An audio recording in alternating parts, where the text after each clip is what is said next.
please make sure that you have watched from part 1 to 6 before proceed with part 7. So in this the question is the sum of how many terms of AP 54, 51, 58 will be 513. हमें ये बताना है कि ऐसे कितनी terms होगी इस AP में जिनको मैं अगर जोड़ूं तो 513 आ जाएगी। तो मुझे कितनी टर्म्स यानी मुझे n फाइंड आउट करना है, राइट। तो मुझे a दे रखा है जो फर्स्ट टर्म होती है तो a इज इक्वल टू 54। अगर मैं सेकंड टर्म में से फर्स्ट टर्म को माइनस करूं या थर्ड टर्म में से मैं सेकंड टर्म को माइनस करूं तो मेरे पास d आ जाएगा। ओके, अगर मैंने 51 में से 54 को माइनस किया तो d आ गया मेरे पास -3, विच इज कॉमन डिफरेंस।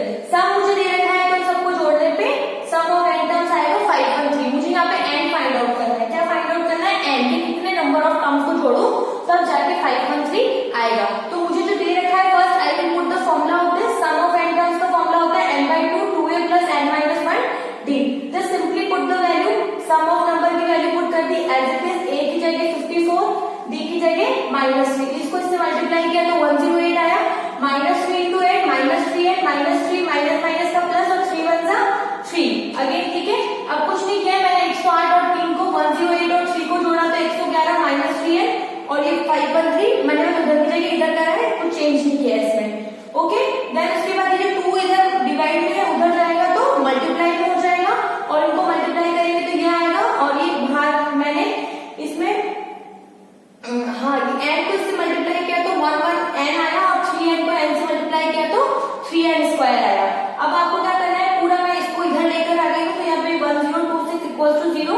अब मैंने इन सब में से 3 कॉमन ले लिया है तो मेरे पास n स्क्वायर 37 n और 34 बचा है।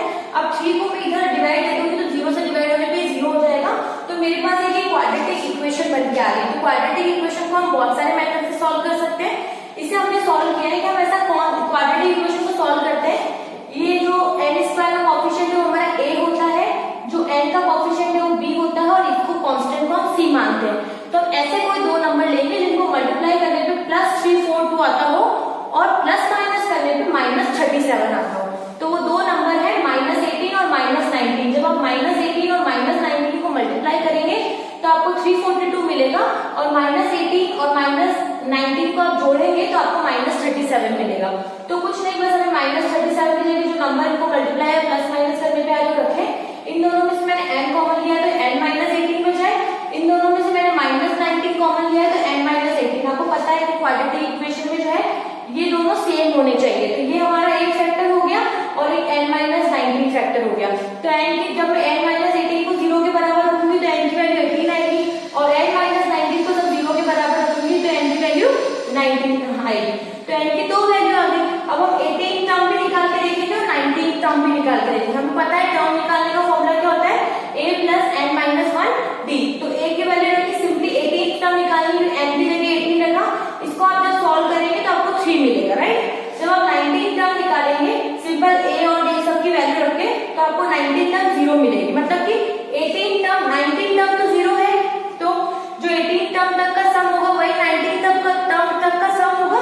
तो हम कह सकते हैं कि इस 80 में 19 टर्म को जब मैं जोड़ती हूँ तो उसका जो सम है वो 513 आता है। तो होप आपको ये समझ में आया होगा। Thank you. आप इसे उतार लीजिए, इसके बाद हम नेक्स्ट प्रोसीड करते हैं।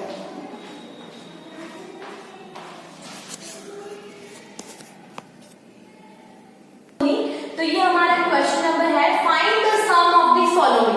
मुझे ये क्वेश्चन दे रखा है 34 + 32 + 30 और डैश और लास्ट इसकी जो टर्म है वो 10 है, राइट। तो मुझे इन सबका सम फाइंड आउट करना है। बीच की टर्म्स मुझे नहीं ध्यान है, लेकिन मुझे पहली टर्म ध्यान है 34 हो गया ये और इनका डिफरेंस भी निकाल लो कि 32 - 34 d = -2 और लास्ट टर्म मुझे पता है वो n टर्म वो 10 है। तो जो मुझे पता है उसी का मैं फॉर्मूला पुट करूंगी। n टर्म का फॉर्मूला होता है a + n - 1 d। तो a n मुझे 10 दे रखा है, मुझे नहीं मालूम है कौन से नंबर की टर्म है तो मैं n को n ही रहने दूंगी, d की वैल्यू पुट करूंगी, a की वैल्यू पुट करूंगी। जब इनको मैं सॉल्व करूंगी तो -2 × n -2n और माइनस प्लस 2 1 जा 2। अब इसको सिंपल सॉल्व किया है 34 + 2 36 और ये प्लस का 10 इधर आया तो माइनस का 10 और माइनस का 2n इधर आया तो प्लस का 2n 36 - 10 26। We have to find the value of n।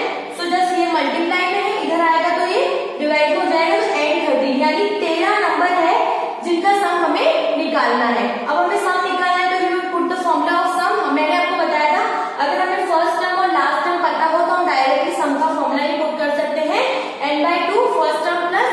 Last term. तो n मतलब हमारे पास 13 टर्म्स है, हमें पता है।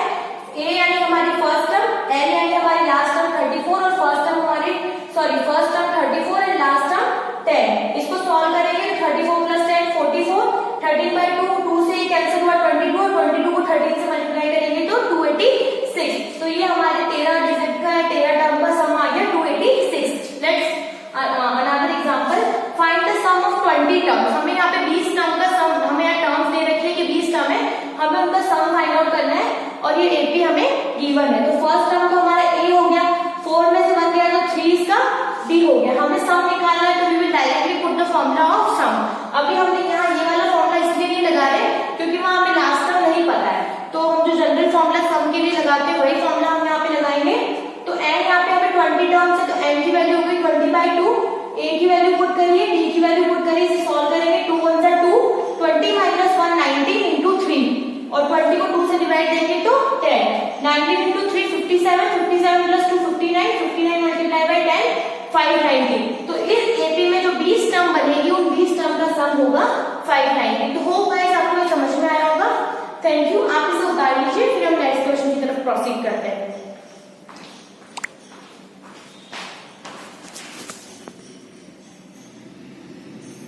यहाँ जो हमारा क्वेश्चन है थोड़ा सा ट्रिकी है, लेकिन आप ढंग से सुनेंगे तो आपको बहुत अच्छे से समझ में आ जाएगा। तो इट्स माय रिक्वेस्ट कि आपका पूरा फोकस बोर्ड पे होना चाहिए, बाद में उतार लीजिएगा। The sum of n terms of AP is 4n minus n square. कुछ n टर्म्स है जिसका सम हमें दे रखा है 4n माइनस n स्क्वायर। हमें फाइंड करना है उसकी फर्स्ट टर्म, सम ऑफ पहली दो टर्म्स का सम फाइंड करना है, पहली टर्म फाइंड आउट करनी है, सेकंड टर्म फाइंड आउट करनी है, उसकी थर्ड टर्म फाइंड आउट करनी है, उसकी 10th टर्म फाइंड आउट करनी है और उसकी nth टर्म फाइंड आउट करनी है। मतलब इस क्वेश्चन में हमको बहुत सारी चीजें फाइंड आउट करनी है और हमें सिर्फ सम दे रखा है। तो हमें क्या दे रखा है, सम ऑफ n टर्म्स दे रखा है। ओके, अगर मैं फर्स्ट टर्म निकालूं तो सम ऑफ फर्स्ट टर्म क्या होगा, ओनली फर्स्ट टर्म इसमें जुड़ेगी और तो कुछ नहीं जुड़ेगा।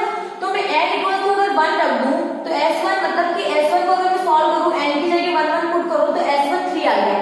s1 3 मतलब सम ऑफ वन टर्म क्या होती है a, तो a हमारे पास आ गया 3 या फिर a1 बोल सकते हैं, हमारी फर्स्ट टर्म तो आ गई 3। इसी तरह से सम ऑफ फर्स्ट टू टर्म यानी a1 और a2 दोनों टर्म को जोड़ने पे क्या आएगा, तो सम ऑफ टू टर्म्स क्या होगा, a1 प्लस a2 है ना। तो सम ऑफ टू टर्म निकालने के लिए मैं n की जगह क्या रख दूंगी 2, क्योंकि मुझे टू टर्म्स का सम निकालना है। तो इसी फॉर्मूले में अगर मैं n की जगह 2 रखती हूँ तो मुझे s2 आ जाता है 4, यानी सम दो टर्म्स को जोड़ने पे 4 आ रहा है। अब सुनना, पहली टर्म 3 है और दो टर्म्स को जोड़ने पे 4 आ रहा है, तो सेकंड टर्म क्या होगी 4 माइनस 3।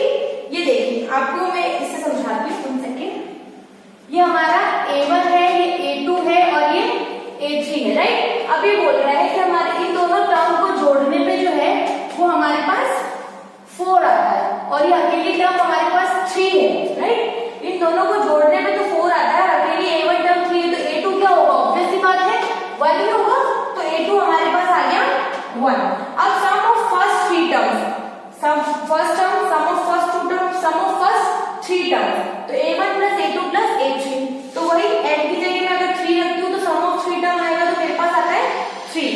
अब ध्यान से सुनिएगा, यहाँ पे देखिए ये मेरे पास a1 है, a2 है और a3 है, राइट। अब मुझे क्या निकालना है, फर्स्ट टर्म मुझे पता है, सेकंड टर्म भी मुझे पता है। सम ऑफ 3 टर्म्स मतलब ये होगा सम ऑफ 3 टर्म, इन तीनों को जोड़ने पे आएगा। और अब सम ऑफ 2 टर्म्स इन दोनों को जोड़ने पे, तो मैं अगर सम ऑफ 3 टर्म्स में से इन तीनों के टर्म्स में से 2 टर्म के सम को माइनस करूँ तो मेरे पास a3 आ जाएगा। Yes, I will get the a3। तो मैं क्या करूंगी, यहाँ पे सम ऑफ 3 टर्म्स में से सम ऑफ 2 टर्म माइनस कर दूंगी, यानी कि 3 में से 4 माइनस कर दूंगी तो मेरे पास a3 टर्म भी आ जाएगा -1।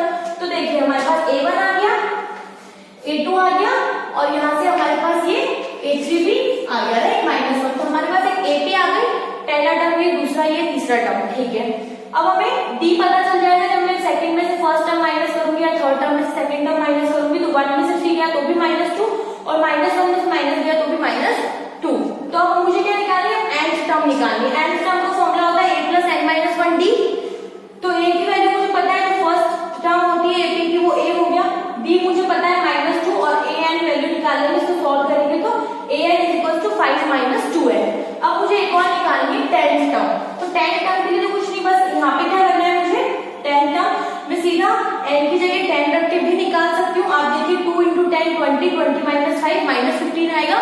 और आप a10 का फॉर्मूला रख के भी निकाल सकते हैं, a plus n minus 1 d। तो n की जगह आपने 10 रखा, d और a की वैल्यू पुट करी, इस पूरे को आप सॉल्व करेंगे तो आपको 10 टर्म मिल जाएगी माइनस 15।